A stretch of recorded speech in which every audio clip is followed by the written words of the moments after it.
Open Book Exodus 4 Dow Reams 1899 American edition.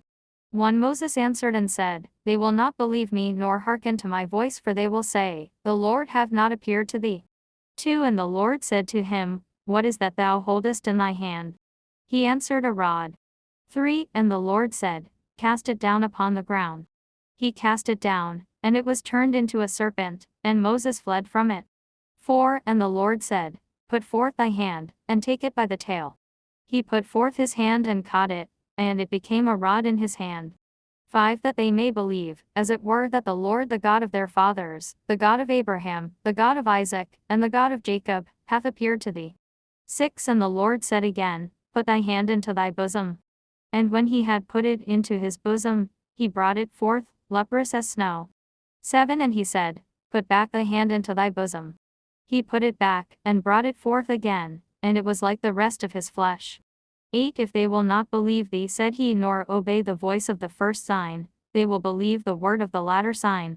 9 But if they will not believe even these 2 signs, nor hearken to thy voice, take some water of the river, and pour it upon the dry land, and what thou drawest out of the river shall be turned into blood.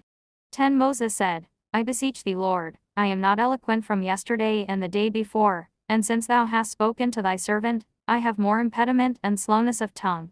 11 The Lord said to him, Who made man's mouth? Or who made the dumb, and the deaf, the seeing, and the blind? Did not I? 12 Go therefore, and I will be in thy mouth, and I will teach thee what thou shalt speak. 13 But he said, I beseech thee, Lord, send whom thou wilt send. 14 The Lord being angry at Moses, said, Aaron the Levite is thy brother. I know that he is eloquent, behold he cometh forth to meet thee, and seeing thee shall be glad at heart. 15 Speak to him, and put my words in his mouth, and I will be in thy mouth, and in his mouth, and I will show you what you ought to do.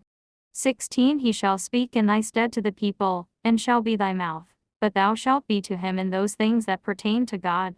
17 And take this rod in thy hand, wherewith thou shalt do the signs. 18 Moses went his way, and returned to Jethro his father-in-law, and said to him, I will go and return to my brethren into Egypt, that I may see if they be yet alive. And Jethro said to him, Go in peace.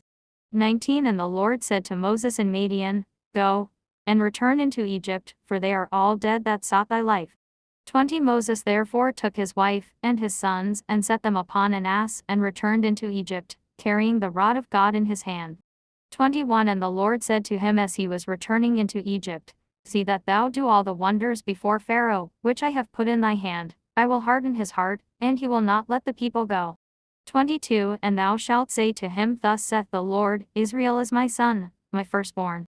23 I have said to thee, Let my son go, that he may serve me, and thou wouldst not let him go. Behold, I will slay thy son, thy firstborn. 24 And it came to pass when he was in the journey in the inn, that the Lord met him, and would have killed him. 25 Sephora took a very sharp stone, and cut off the foreskin of her son, and touched his feet, and said, A bloody spouse art thou to me. 26 And he let him go after she had said, A bloody spouse art thou to me because of the circumcision. 27 And the Lord said to Aaron, Go into the desert to meet Moses. And he went forth, and met him in the mount of God, and kissed him. 28 And Moses told Aaron all the words of the Lord by which he had sent him, and the signs that he had commanded. 29 And they came together, and gathered all the ancients of the children of Israel. 30 And Aaron spoke all the words which the Lord had said to Moses, and he wrought the signs before the people. 31 And the people believed, and they heard that the Lord had visited the children of Israel, and that he had looked upon their affliction, and bowing down they adored.